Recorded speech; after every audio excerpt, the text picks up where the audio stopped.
So now it's time for the final tier that you have evaluated here, tier number 4. Tier. And you have broken the rules of math because you have put 6 quarterbacks in your top 5. Yeah, I couldn't help it. There's one guy here that we're going to hit on in a minute that I didn't want to leave him out of the top 5 because he deserves to be in this conversation. And if we made him at number 6, it wouldn't have the same value. So I did not want to do that, and I thought he was every bit worthy of being in this top 5 conversation. So yeah, I'm cheating this year. So I'll say that the guy that people expect to hear in this tier, and they are right, is the quarterback from Kentucky, Will Levis. Right. He is tied for 5th. We'll get to him in a second, right? Because everyone's talking about him. I don't think as many people are talking about this next guy who you feel deserves to be tied with Will Levis in the draft rankings, and that quarterback is DTR, Dorian Thompson-Robinson, UCLA. I don't understand it. I don't get it. What's not to like about DTR? You know, here's just a base level argument, okay? Just to throw it out there to say he belongs. He's taller than Bryce Young. He's faster than Bryce Young. I think his arm might be stronger than Bryce Young. He plays the position of quarterback right up there with the top guys in the sport. I mean, he can do everything. So I don't know. Can he have he has a little bit of a long windup. He can be maybe doesn't see the field as well as C.J. Stroud and Bryce Young, right? All of that. He plays smaller than 6'2". I'll say that too. But damn, after that, I don't know what else to say. I would argue that going through reads and seeing the field, other than Stroud and Young, he's the next best one of the group. You know, even maybe better than Hendon Hooker in that department, right? So his arm is better than Bryce Young's, like I said, and more in lines with Hendon Hooker. Nobody's C.J. Stroud in this. But, yeah, and then, again, you know, reading the field, pro offense, getting to see him diagnose coverages and go through reads.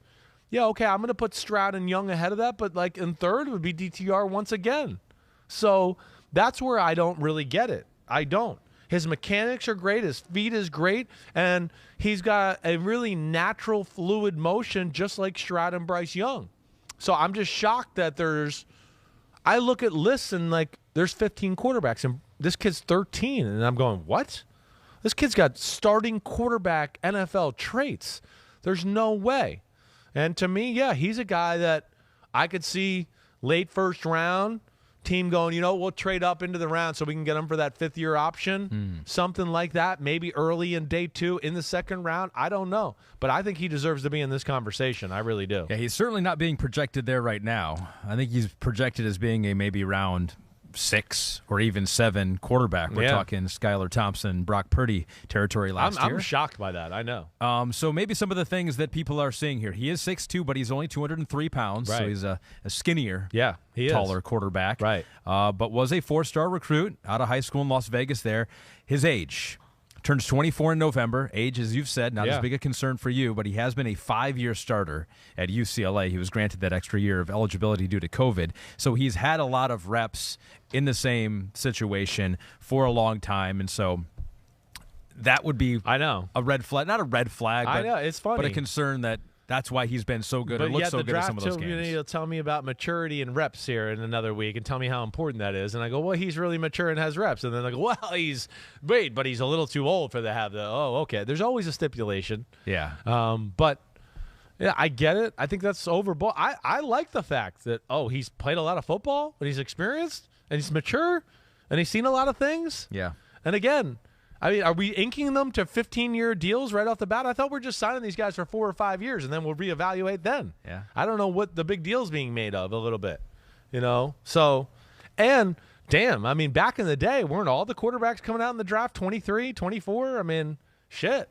A lot of them were. So did he have Chip Kelly his whole career? No, I think he had Chip. How long has Chip been there? Well, Chip last 2 for sure, right? It might have been 3. Okay. Right? And Chip Kelly's offense is good. Yeah, could be longer. Expanded. Could be longer than any offensive coordinator he has in his NFL career. It could be, right.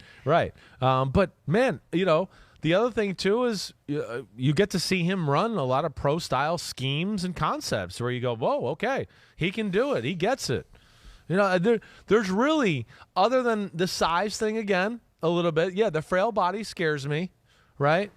He natural thrower, but does have a tendency to get maybe a little too baseball-y and let his arm drop at times, and can get a little too just like, I'm going to sling the ball around the yard a little bit and maybe a hair careless of decisions, but not like crazy. Yeah. I mean, it's 27 touchdowns and 10 interceptions, if I remember. You know, got a little unlucky. USC, he threw 6 interceptions in 2 out of his last 3 games. So that's what sucks, too. Got a little lucky on some of them in the USC game.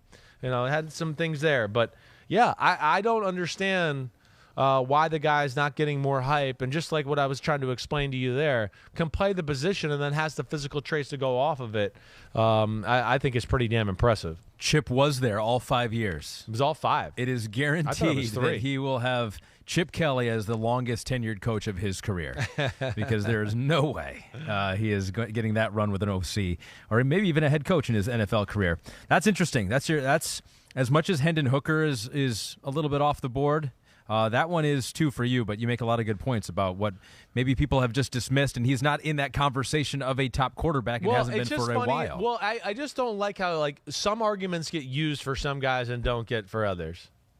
Like Chip Kelly's a negative, and whoa, he did good things, but Nick Saban and Bill O'Brien, Alabama aren't a negative. Like he overcame those. And I'm not trying to be negative on anybody there. I'm just saying like, yeah, there's like these talking points every year where I go, wait, last year this was a talking point. This year it's the same thing, but nobody wants to use that. Nobody wants to get on this guy for that. Yeah. Right? Yeah, if you like a guy, you just back into justifications. Like Zach Wilson, people were making his oh man, he's not a big guy. He's not a big guy. He's not a big guy. He's not a big guy. Shit, they talked about him not being a big guy more than they talk about Bryce Young not being a big guy, and he's a giant compared to Bryce Young. So that's where I just, I don't understand it. But yeah, the DTR thing, I mean, it's one of those where I got done watching the film in a little bit and just going, wait, is there something I don't know about this kid? Like, did he do something? Did he get in trouble at some point in his life? Like, how could he not be in this conversation?